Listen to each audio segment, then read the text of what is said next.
Effettuata l'autopsia su Lorenzo Parelli, il 18enne morto in fabbrica l'ultimo giorno di stage. La bara d'acciaio l'ha colpito la testa non lasciandogli scampo. Centinaia di studenti a manifestare a Udine per la sicurezza.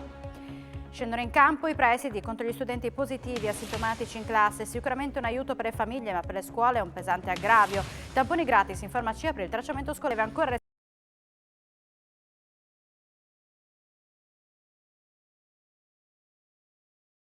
restituire 15.000 euro al teatro. Ci consegni il cachet che riceverà per Sanremo, dicono. Un solo giorno di pioggia in tutto il mese di gennaio e fino a metà febbraio, precipitazioni ampiamente sotto la media del periodo. A salvare la nostra regione solo il manto nevoso, allarme smog a Pordenone. Ormai da diversi giorni Pereira si allena con il gruppo e accorcia i tempi di recupero. Si punta la gara contro il Verona, una panchina contro il Toro. Mercato Serie D, Carlevari, Salcerlins.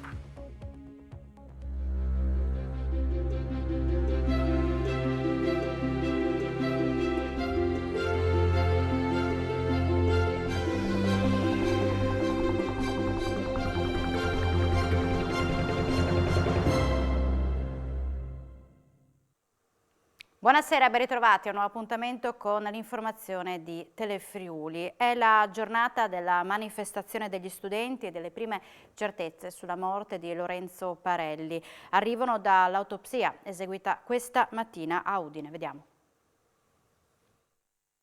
È morto per lesioni al cranio e al cervello Lorenzo Parelli, il ragazzo di 18 anni di Castions di Strada, studente al Bearzi di Udine, schiacciato da una trave d'acciaio di 150 kg nell'ultimo giorno di stage alla Burimec di Lauzacco. È il primo risultato dell'autopsia eseguita stamani dal medico legale Carlo Moreschi, alla presenza di Giacomo Flammini ed Enrico Ciccarelli. Si tratta dei medici legali indicati rispettivamente dai difensori del proprietario dell'azienda metalmeccanica, il 71enne Pietro Schneider, e di Claudio Morandini, operaio della Burimec presente al momento dell'incidente e tra i primi a soccorrere la vittima, entrambi indagati per omicidio colposo. Un atto dovuto, l'iscrizione dell'operaio nel registro degli indagati, in vista dell'esame irripetibile avvenuto oggi, l'autopsia appunto. Moreschi consegnerà alla Procura di Udine la relazione sulle cause del decesso nelle prossime settimane. Intanto è stato dato il nulla osta per i funerali del giovane. E come detto è stata la giornata della manifestazione a Udine indetta dai movimenti studenteschi ad una settimana dalla morte di Lorenzo. Più di 200 i giovani arrivati in piazza Primo Maggio da tutta Italia. Lorenzo è vivo e lotta insieme a noi. Così oggi gli studenti che si sono radunati in piazza Primo Maggio a Udine hanno voluto ricordare Lorenzo Parelli. Questo purtroppo è un grido che mai avremmo voluto sentire. Così commenta il segretario dell'FLC CGIL di Udine, Massimo Gargiulo, al quale si affiancano le voci dei giovani giunti anche da fuori regione. Abbiamo non a caso deciso di scendere in piazza senza simboli, senza bandiere, questo perché di fronte a tragedie come questa non si può che essere uniti e compatti tutti assieme. Non è scuola, non è lavoro, è il filo conduttore delle riflessioni dei giovani. La scuola deve formare, deve dare un futuro ai ragazzi e non toglierlo. Si tratta di qualcosa che potrebbe accadere a chiunque, mi fa rabbrividire. Siamo scesi in piazza per cercare di smuovere le coscienze degli studenti e cercare di portare a una riflessione. O si riparte da zero, ma coinvolgendo i docenti, gli studenti, i presidi di tutte le scuole per ripensare a in che modo le scuole si possono aprire al territorio, o se si continua così si finirà semplicemente ad allungare la lista dei morti sul lavoro. In contemporanea al presidio udinese si sono svolte manifestazioni in tutta Italia. In qualche piazza sono stati segnalati disordini e tensioni, in modo particolare a Torino e Roma. Ed ora vediamo i dati della pandemia, dove sono oltre 67.000 le persone in isolamento nella nostra regione e aumentano rispetto a ieri anche i nuovi contagi complessivi. Sono 5.403 le nuove positività, 7 decessi, tra i quali un uomo di 63 anni di Morsano al Tagliamento e un uomo di 62 anni di Ronchi dei Legionari. Nel dettaglio, su 11.067 tamponi molecolari sono stati rilevati 1.429 nuovi contagi, con una percentuale di positività del 12,91%. Sono inoltre 26.713 test rapidi antigenici realizzati, dai quali sono stati rilevati 3.974 casi, il 14,88%. Le persone ricoverate in terapia intensiva scendono a 39, i pazienti ospedalizzati in altri reparti sono 484. una variante più contagiosa ma meno aggressiva. I dati del sequenziamento in Friuli e Venezia Giulia confermano la predominanza dell'ultima variante del Covid nei nuovi positivi, ma gli specialisti a questo punto parlano di luce in fondo al tunnel. La variante Omicron è diventata di gran lunga dominante in Friuli Venezia Giulia, con una prevalenza, secondo il sequenziamento effettuato dai laboratori della struttura complessa di igiene e sanità pubblica dell'ospedale maggiore di Trieste, del 90%. Il periodo di riferimento è quello delle 6 settimane comprese tra il 13 dicembre e il 23 gennaio. Omicron si attesta all'89% a Gorizia, al 98% a Pordenone, al 95% a Trieste e al 90% a Udine. Una variante che, secondo il professor Pierlanfranco D'Agaro, direttore del laboratorio che si sta occupando del sequenziamento, è meno aggressiva della Delta. Questa variante Omicron, se si conferma anche nelle valutazioni che si stanno facendo a livello di reparti ospedalieri, è meno impattante rispetto alla variante Delta. Presupposti questi che fanno ben sperare per il futuro. Si può parlare di luce in fondo al tunnel, cioè questa diminuzione dell'incidenza che si comincia a registrare un po' dappertutto a livello nazionale, potrebbe preludere a una possibile normalizzazione nella primavera. Protesta questa mattina a Trieste del sindacato degli infermieri Nursind. Una delegazione si è confrontata virtualmente anche con il presidente della regione Massimiliano Fedriga e dal vice Riccardo Riccardi. Sono stanchi, stremati e non hanno prospettive. Gli infermieri sono scesi in piazza per dire basta, non chiamateci eroi. Il sindacato Nursind chiede in particolare assunzioni. Il fatto che l'università non formi più tanti infermieri quanti vanno in pensione. Abbiamo il problema dell'uscita degli infermieri dal pubblico verso il privato, verso la libera professione, e quindi gli infermieri sono meno in reparto e quindi il clima, diciamo così, il clima interno dei reparti non è congeniale rispetto al mantenimento di una sanità e di un'assistenza infermieristica adeguata alle aspettative che deve avere un cittadino del Friuli Venezia Giulia. Il tema non è solo economico. Le cure migliori passano purtroppo, per fortuna, per la soddisfazione anche di chi lavora in sanità. E se un infermiere piuttosto che un medico non hanno le motivazioni, le spese ne fanno sicuramente la popolazione e chi afferisce agli ospedali. Una delegazione del sindacato ha incontrato il presidente della regione Massimiliano Fedriga e il vice Riccardo Riccardi in maniera telematica. Entrambi hanno sottolineato la valenza della professione infermieristica, evidenziando come però manchino proprio laureati da assumere. Fedriga ha comunque anticipato che si farà garante con il ministro Brunetta per valorizzare la professione. Ed ora il mondo della scuola con il no dei presidi all'isolamento solo per i ragazzi sintomatici, come chiesto dalle regioni, è certamente un aiuto per le famiglie, dicono, ma un aggravio per le scuole. Contagi e quarantene che interessano il mondo della scuola non accennano a diminuire, anzi i numeri salgono ogni giorno di più, toccando circa un terzo delle classi in regione e contribuendo a mettere sempre più sotto stress il sistema. I colleghi nelle scuole stanno ancora registrando un crescendo un po' generalizzato, diciamo, nel numero dei contagi che interessano i ragazzi, gli alunni delle scuole, quindi l'auspicato picco, diciamo, della curva noi al momento, insomma, nelle scuole non riusciamo ancora a vederlo raggiunto. Dal governo si attende un allentamento alle restrizioni, in particolare con un isolamento e quindi la DAD solo per i soggetti sintomatici, come chiesto dalle regioni.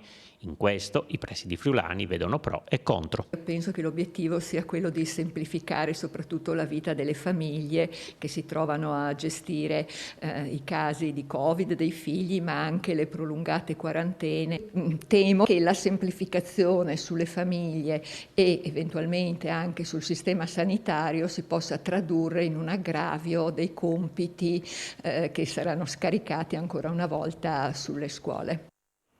Alleggerire il costo dei tamponi per le famiglie e poi interventi per ristori alle imprese del turismo sono le decisioni più importanti prese oggi dalla Giunta regionale. Tamponi antigenici gratuiti nelle farmacie e nelle strutture private convenzionate ed estensione della compartecipazione regionale al costo dei tamponi antigenici per i bambini al di sotto dei 12 anni che a breve avranno un prezzo di 5 euro. Questo è l'intervento principale deciso dalla Giunta regionale su proposta del vicepresidente Riccardo Riccardi, il quale ha spiegato che l'obiettivo è di alleggerire le pressioni sulle aziende sanitarie. I tamponi gratuiti verranno fatti però con ricetta medica e serviranno per la fine isolamento, fine quarantena e tracciamento scolastico. Il secondo intervento dell'esecutivo guidato da Massimiliano Fedriga riguarda l'elenco dei codici Ateco riferiti a 2 distinti avvisi con cui saranno ristorate le imprese del settore turismo per oltre 14 milioni di euro complessivi di fondi statali. Abbiamo deciso, ha spiegato l'assessore Sergio Emilio Bini, di destinare le risorse che lo Stato ha assegnato al Friuli Venezia Giulia alle imprese localizzate nei comprensori sciistici a cui è venuta a mancare completamente la stagione 2021. L'altra partita riguarda la filiera del wedding e degli eventi, il settore dei viaggi, inclusi i trasporti con autobus turistici, le agenzie di viaggio ed infine i parchi, i giardini e le riserve naturali.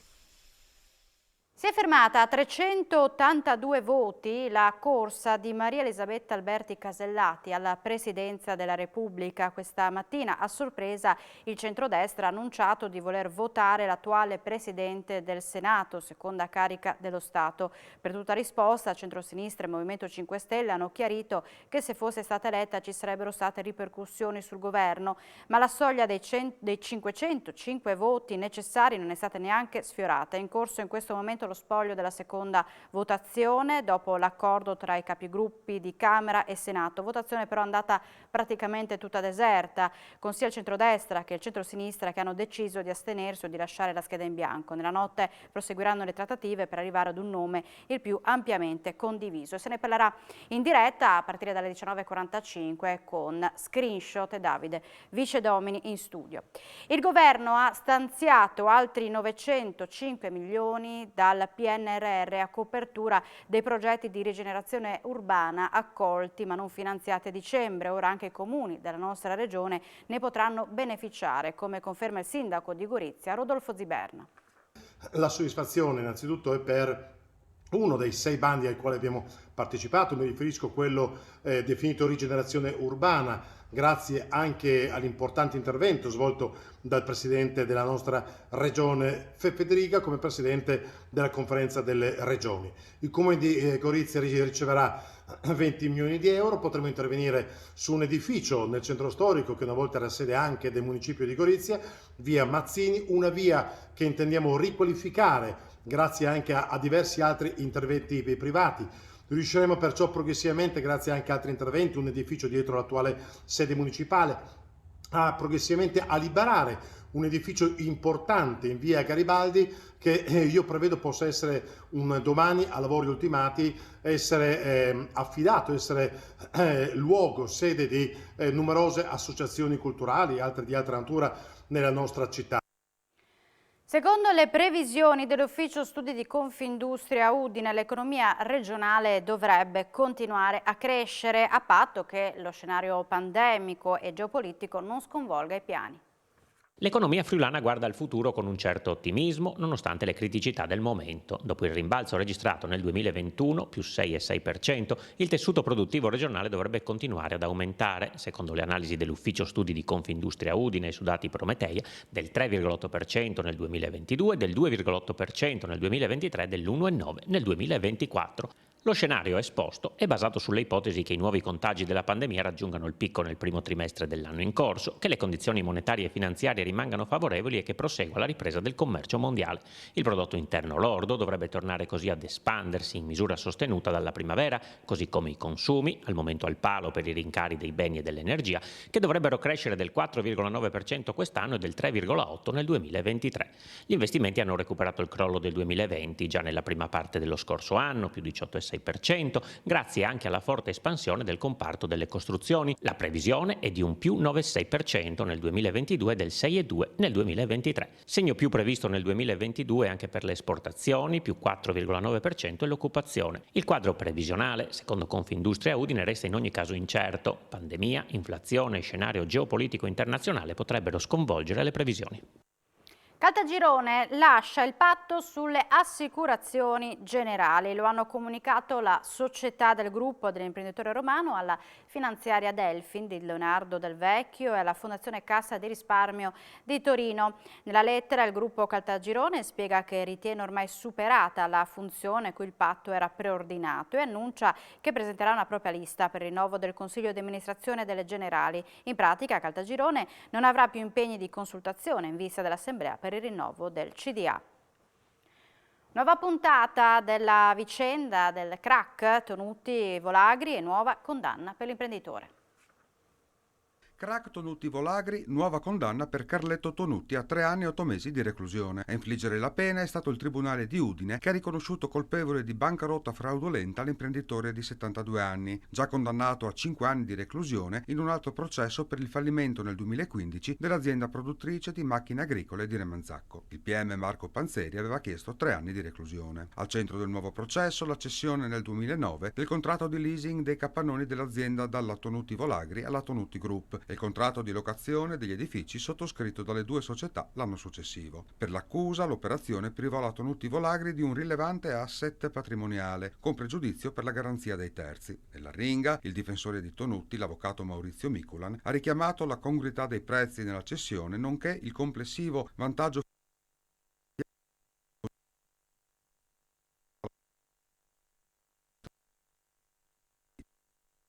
Un escursionista straniero è precipitato oggi pomeriggio in una forra mentre percorreva un sentiero a Resia. L'uomo è caduto per diversi metri, le operazioni di soccorso appaiono difficili per via del buio. Sono impegnate squadre del soccorso alpino, della Guardia di Finanza, dei Vigili del Fuoco e l'elicottero del soccorso regionale. Continua lo scontro tra il Teatro Verdi di Pordenone e Ornella Muti, protagonista al prossimo Festival di Sanremo. Con il cachet, dice il teatro, ci paghi i 15.000 euro che ci deve. Sanremo e Sanremo, il palco dell'Ariston è una vetrina irrinunciabile per tutti, anche per Ornella Muti, l'attrice che affiancherà Amadeus nella conduzione del Festival della canzone italiana che prenderà il via il 1° febbraio.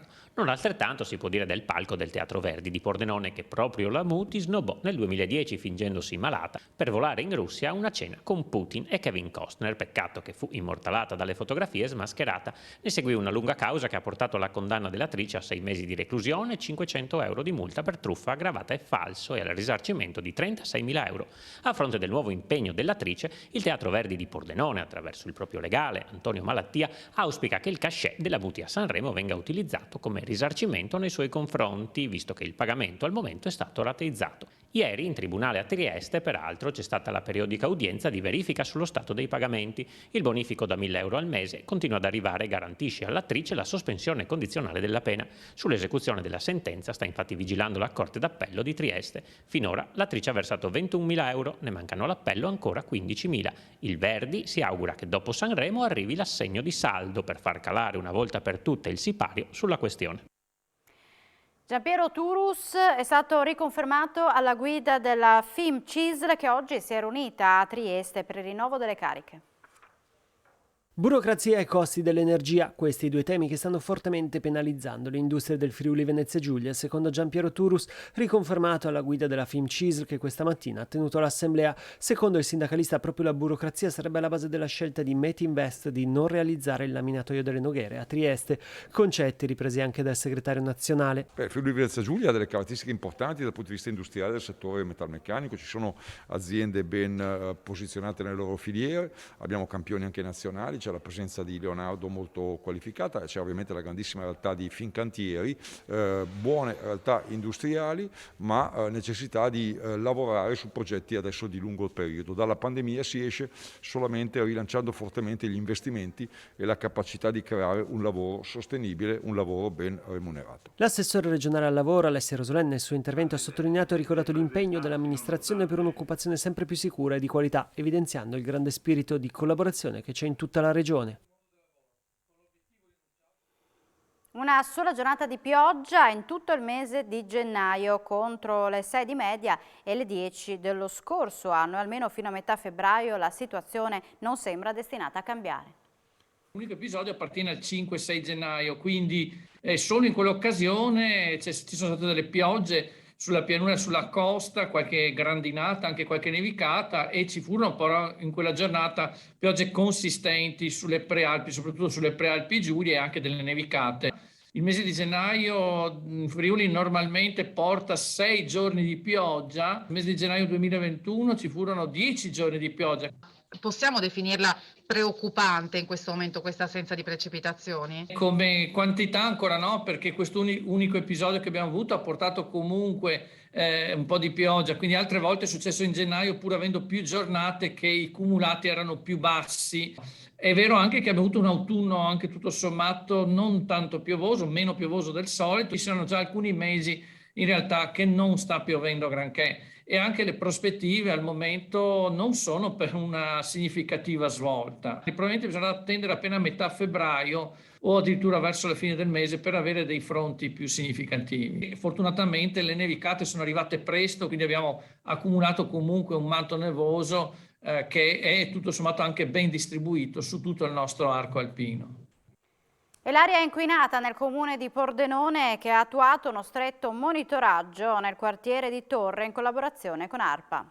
L'area di Pordenone continua a essere sotto osservazione, tanto che anche a metà mese sono scattate le restrizioni per il piano antismog. Ora il Comune ha messo nel mirino le rilevazioni nel quartiere di Torre, interessato da cantieri e dalla vicinanza con la Ponte Bana, con 8 rilevatori tra Via Piave e le zone 30, i cui dati, già in questi giorni poco rassicuranti, saranno certificati da ARPA. Sappiamo che Pordenone non ha una buona qualità dell'aria. Finora abbiamo avuto 3 sforamenti. Questo progetto ha 2 scopi. Uno, appunto, fare un rilievo che distingue molti elementi, tra cui si potrà capire quanto incide il traffico e quanto il riscaldamento, e l'altro è sensibilizzare i cittadini a stili di vita sempre più attenti. Ci sono 2 livelli dell'analisi, una di dati più dettagliati, particolari, che devono essere interpretati da ARPA, e una disponibile ai cittadini, sia con un visore proprio nel quartiere, sia con l'accesso al sito internet. In Via Piave anche un contabici posto sulla ciclabile, perché pedalare aiuta a abbassare lo smog. Si è conclusa l'operazione di soccorso dell'escursionista scivolato in Varresia. Nel pomeriggio è stato raggiunto dai soccorritori, trasportato in ospedale a bordo di un'autoambulanza. Nella caduta ha riportato solo lievi ferite. Ed ora andiamo a Udine. Nel mercato coperto di Viale Tricesimo, col Diretti Friuli Venezia Giulia, ha iniziato la consegna di 60 pacchi della solidarietà. Come giovani impresa col Diretti noi ci teniamo particolarmente a essere vicino a chi ha più bisogno. Quest'anno siamo alle prese con questi pacchi solidali. Abbiamo pasta, lenticchie, formaggio e molte altre specialità che poi vengono distribuite in tutte le regioni d'Italia. In questo caso da noi in Friuli Venezia Giulia sono arrivati 180 pacchi che verranno distribuiti in maniera equa tra le province e che poi vengono consegnate alle associazioni piuttosto che alle famiglie che hanno più bisogno. C'è tanti pacchi con tante robe che durano e quindi possiamo anche scaglionare la distribuzione. Loro, la Coldiretti, ci stanno aiutando da quando è cominciata la pandemia. Nuove stampanti 3D e lavagne tecnologiche per le scuole medie di Pradamano, e il Comune sta progettando la realizzazione di un asilo nido all'interno della scuola dell'infanzia. Polo scolastico poliscolastici di Pradamano al centro dell'attività amministrativa. Sì, da diversi anni abbiamo intrapreso un lavoro di ristrutturazione, efficientamento energetico, antisismicità di tutto quello che è il plesso scolastico. Lo scorso anno è stata inaugurata la nuova scuola primaria, ristrutturata secondo quelli che sono i crismi di efficientamento appunto, e in questi giorni siamo in fase di ultimazione delle scuole secondarie di primo grado, dentro le quali cercheremo di portare anche quella parte di innovazione, quelle che sono le cosiddette X-Lim, queste lavagne digitali di ultima tecnologia, accompagnate magari dalla presenza delle stampanti 3D e altri elementi di carattere digitale. Prossimamente invece stiamo iniziando quelli che sono i ragionamenti e i preventivi, i primi bilanci, i primi progetti di carattere preliminare per la ristrutturazione della scuola dell'infanzia, all'interno della quale, anche grazie ai fondi che speriamo di poter raccogliere legati al PNRR, vorremmo realizzare quello che è un asilo nido per quanto riguarda i bambini più piccoli, e quindi aumentare quelli che sono i servizi a favore delle famiglie residenti a Pradamano e non solo a Pradamano. Tra poco le notizie sportive, in primo piano l'Udinese con buone notizie per il tecnico Cioffi. Pereira accorcia i tempi di recupero, spazio anche al mercato dei dilettanti con Carle Varis che firma per il Charlins. Si parlerà anche del programma di Udin Jump e della pallavolo con le regionali di Serie A2 in campo nel fine settimana. Quindi tra poco spazio a Sport FVG, grazie a voi per l'attenzione, buona serata con i programmi di Telefriuli.